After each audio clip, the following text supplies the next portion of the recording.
So far, nearly 100 bodies recovered. There could be a lot more. Francis joins us live from Mombasa. Francis, welcome to the show. Thanks so much for being with us. Why did you decide to blow the whistle, Francis? What happened? Jeff, I first got the information of what was happening at Shakahola on 17th of March.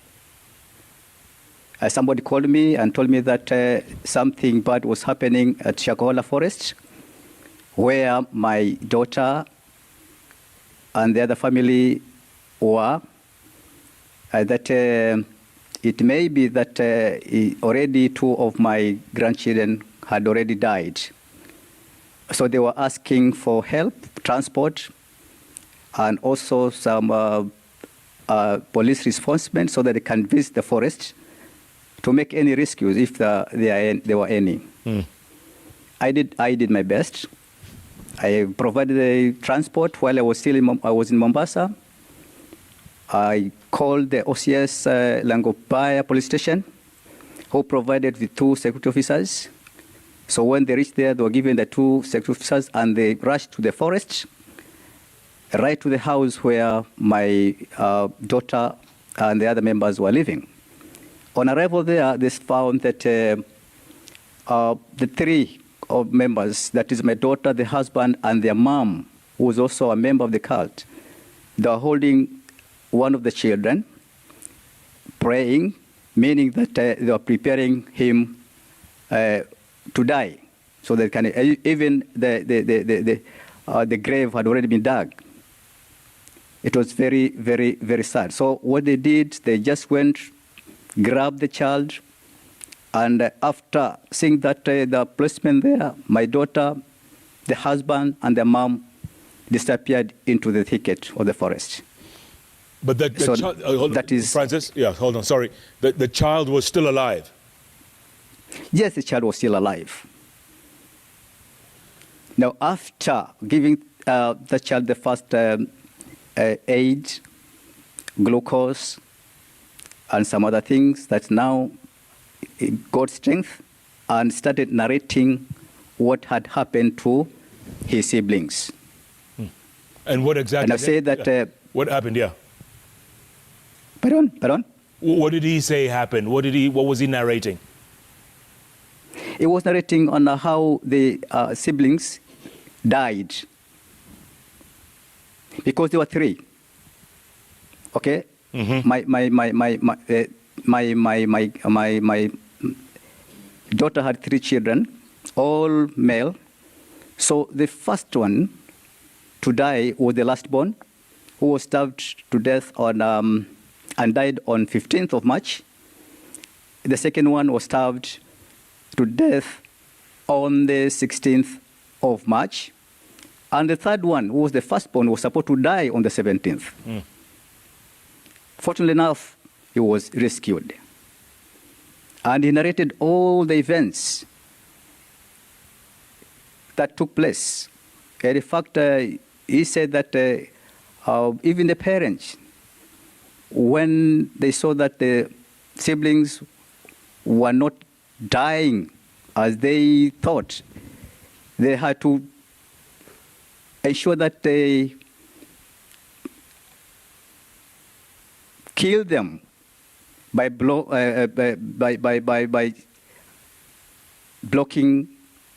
the nose, their mouth, so that now they die and bury them.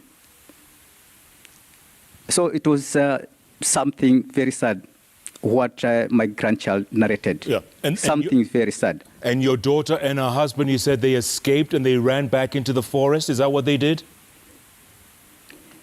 I've not seen them up to date. That was 17th of March up to date. They have not been seen. I don't know whether they're dead, or they're alive. I don't know.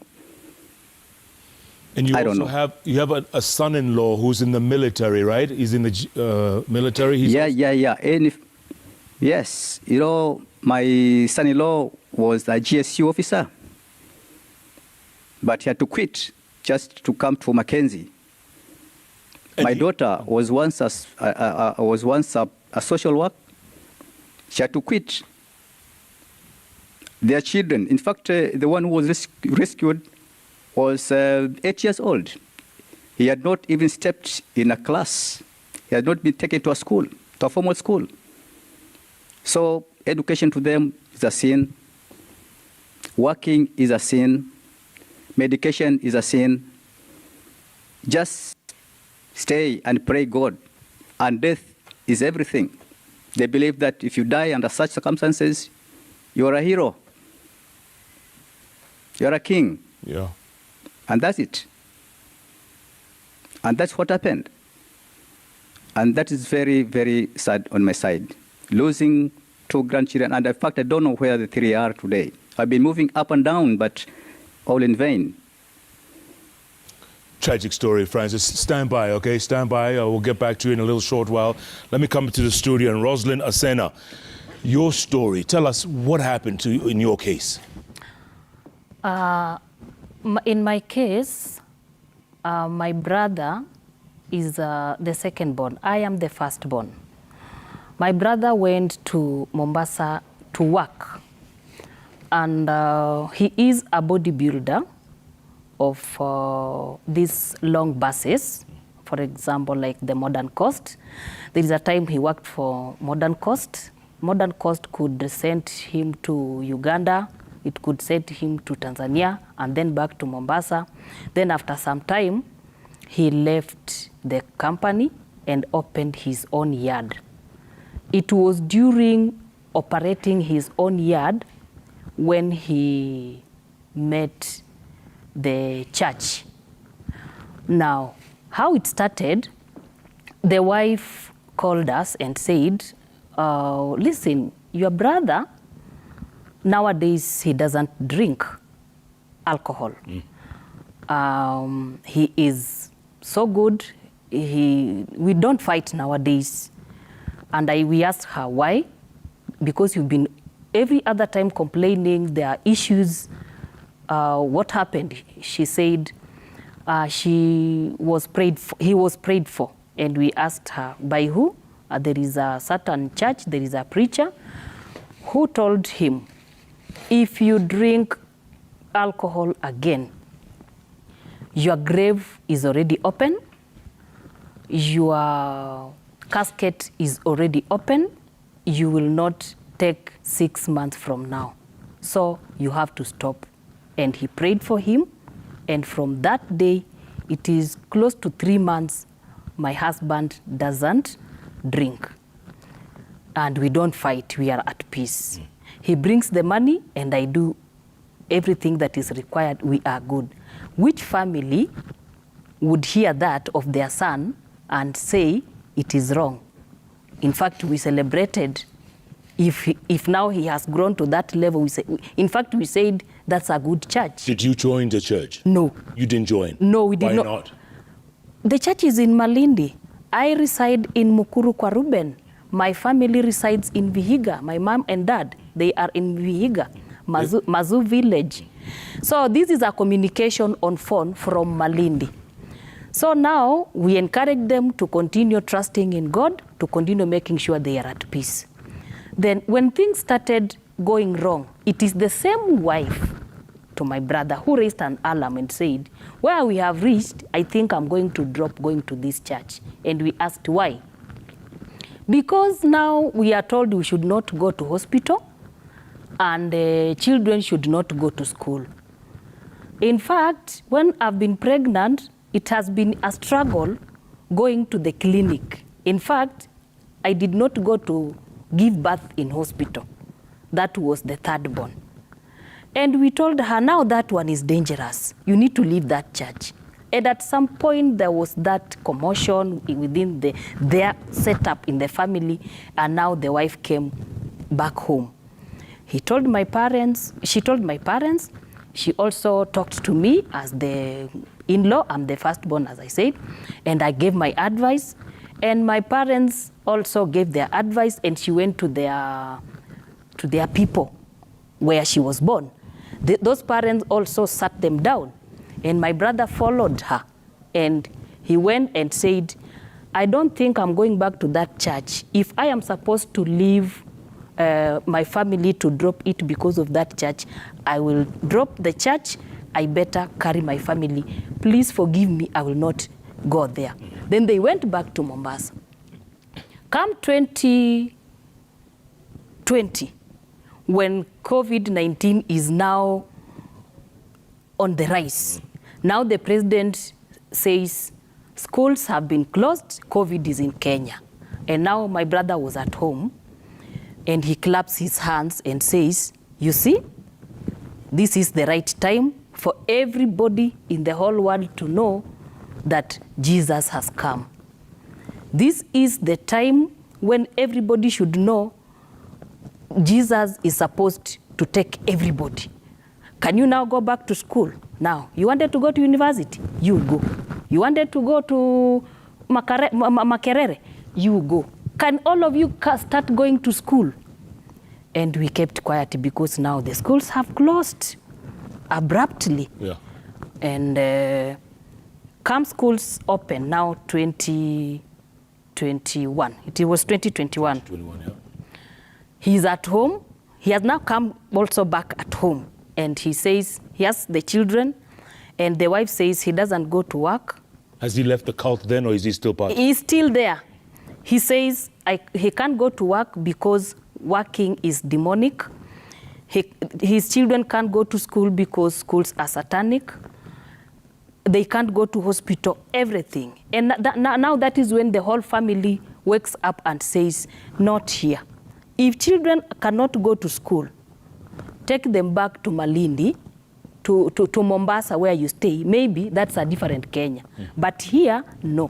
In fact, I had to use a local media who went at home just to find. We wanted to find out what exactly is happening.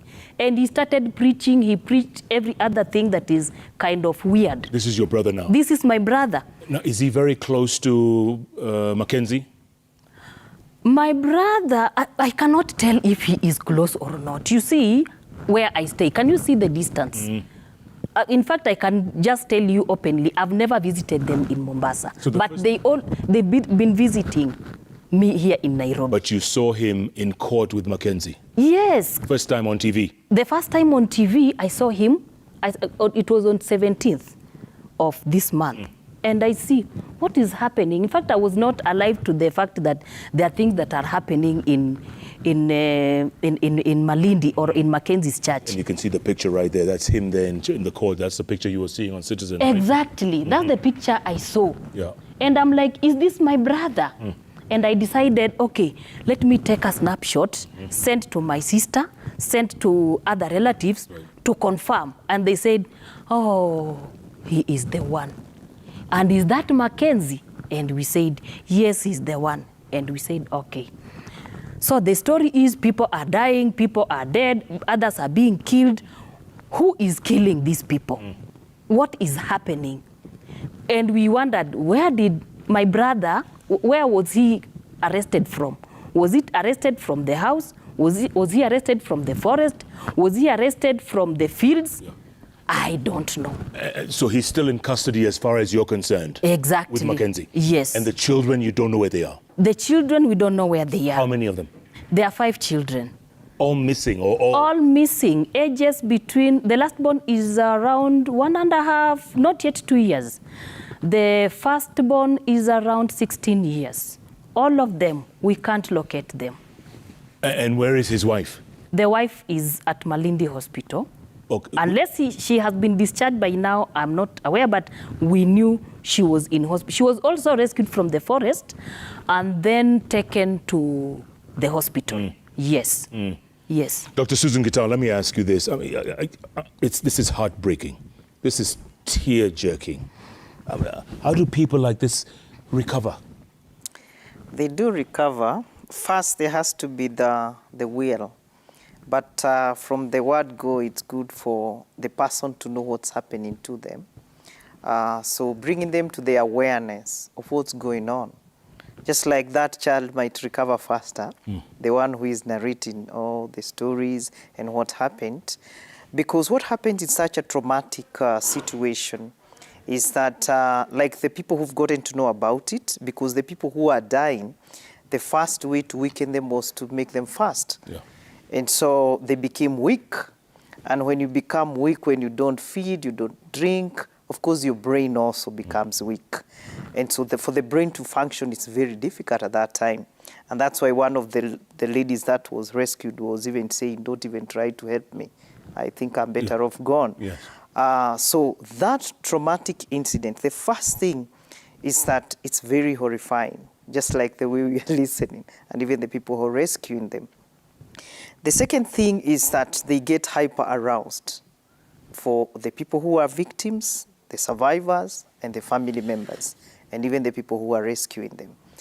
And what happens when they get hyper-aroused? A lot of stress chemicals are released in the body. And they are very bad also to the brain and to every organ in the body. But I want to focus on the thinking part of the brain. It is highly disfigured in a traumatic incident. And so you expect people to think right, they can't. You expect them to solve very simple problems, they cannot. And worse, if this situation continues without intervention, which should have happened within 72 hours, what we call psychological first aid. And I believe, I don't know, I'm yet to hear what has been happening because there is no communication from the mental health coordination point of view. Yeah. If people are not helped within 72 hours, then they are likely to develop serious psychological distress. What about a kid who's a year and a half, doctor? 1.5 year old. Who starves a 1.5 year old? Now, these are the people you cannot tell. Now, I was even listening to the case of the brother. Yes. Remember, the brother came from serious alcohol addiction, right? Yeah. And maybe other drug addictions, we don't know. Yeah. So it means even before he had an existing problem. Now he quits this addiction and he gets into another addiction, which is religion and false religion. Yeah. All these people, if we had a story from them, you would get to know each one of them had some form of emptiness. Whether it is emptiness of an existing mental illness, an existing serious psychosocial issue they were struggling with, especially with COVID-19 pandemic, or you had a disturbed childhood where you had childhood trauma that was never processed. And as an adult, then when you are in a very serious, stressful situation, then you're very weak. Because when you listen to the brother, I'm sure the wife followed the brother because it's like, wow, this guy was worse, fighting me and drinking all the money. Now, this church must be a church that is very powerful. But listen, these people who spread false doctrines, they're very powerful and very forceful. And very convincing. So now, the case of the brother, most of the people who get addicted to drugs and alcohol, most of them have a personality challenge we call OCD, obsessive compulsive disorder. Like you're obsessed to doing something, you feel compelled to do it. Right. So they always respond automatically, what we call automatic obedience. So this pastor says this person has no other way of responding. It's yes. Stand by, Dr. Hari, stand by. I want to hear more about that. Let's go to Betty in Malindi. Betty Kahende, if you can hear me, Betty, thanks so much for joining us. What is your, you lost what, 7 family members? Yes. Tell us. I've lost my sister and her children, 6 children. Those are 7, and her first daughter was pregnant. Yeah. Betty, were you With a a part? grandchild. Were you a part of this cult as well? At first, Tell us how you joined them, why you joined them. sorry? How did you join this cult? Okay, for me, the church started at our house. So after that, when it... Unaweza ongea na Kiswahili ukitaka, Betty, endelea tu. Okay. when it continues, then after that they Kiswahili sawa. Okay. Endelea tu. Endelea tu. Okay, kanisa ya haya. Kanisa ilianzia pale kwetu.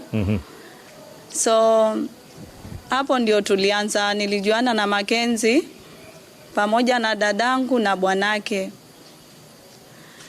After hapo sasa iliendelea tu vizuri.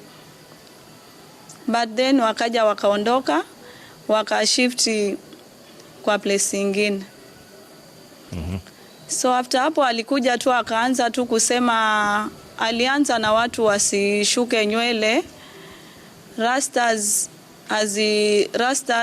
na wigs. Kushuka rastas na wig ni dhambi. Hiyo ndio time nilitoka hiyo church, mimi na mdogo wangu.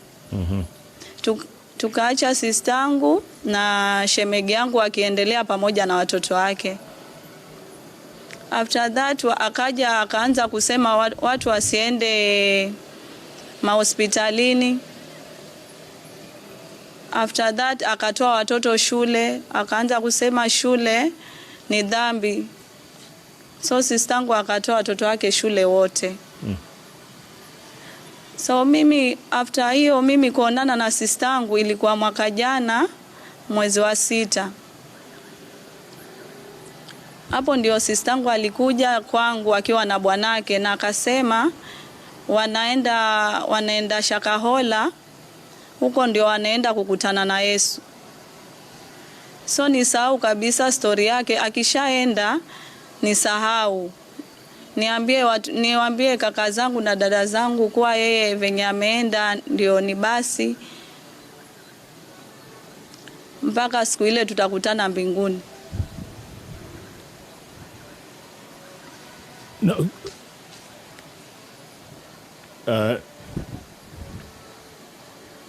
Na sasa unajuaje walipotea huko kwa hiyo msitu? Walikuwa huko cause huko ndio walienda. Na huko ndio walikuwa wanaishi na watoto wake wote. So bwanake tu ndo alikuwa akija, unamwona Malindi amekuja kununua chakula akirudi huko. So alikuwa huko. So walikuwa wakikula huko, sio? Huo wakati huo nyuma walikuwa wakikula. But kuna wakati kuna kakangu aliwatembelea, akapata walikuwa wamedhoofika sana, wanasema wanafunga asubuhi mpaka next asubuhi. Yaani wakila saa asubuhi awali tena mpaka kesho asubuhi. Na unajuaje wameaga? Yeah.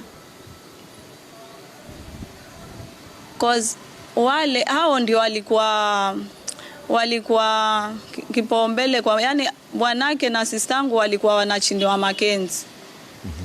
Na hao watoto walianza na watoto cause walisema wanaanza na watoto alafu waje wa mama then wa baba alafu huyo pasta baadaye. So hao watoto wa dadangu, hao watoto ndio walianza nao. So mimi sina, hiyo ndio tulijua waliangamia. Na wazazi wenyu wako wapi? Sorry? Baba na mama wako wapi? Baba na mama wako shambani. Wanajua hii mambo, ushawajulisha?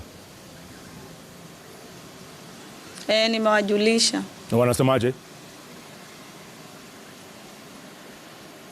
Mama hata hakuwa na mengi ya kusema, alisema tu tuhakikishe kama wako niyo mili watapatikana hapo. Na hiyo kanisa ya huyo Mackenzie mulijoinaje?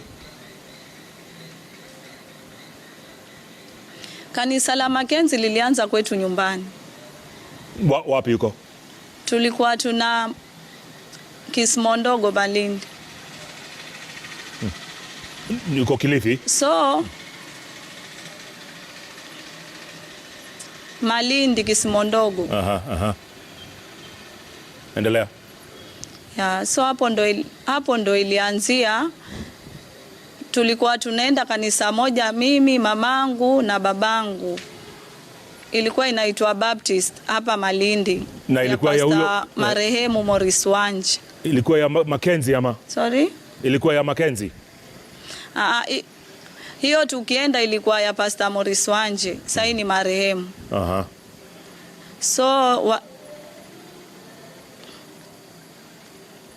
Endelea. Na vurugu hapo, walitoka hapo ndio akaanzisha, ndio yeye na mamangu akaanzisha hiyo Good News. Mamangu akampatia hiyo nafasi hapo kwetu. Mamako akapatia Mackenzie nafasi? So the first son. Mamangu alipatia nafasi Mackenzie hapo kwetu. Aanze hiyo kanisa hapo. Aha. Na Mackenzie. But hiyo first Sunday mamangu na babangu. Pole. Na huyo Mackenzie alikuwa mtu wa aina gani? Wakati huo Mackenzie alikuwa mtu mzuri. Kwa alianza tu vizuri kanisa na tukaendelea tu vizuri. Mpaka wakati sasa alipokuja kuondolewa pale kwetu, alipohamia Furunzi, ndio akaanza hayo mambo. Unakumbuka ni mwaka gani? Kutolewa hapo kwetu.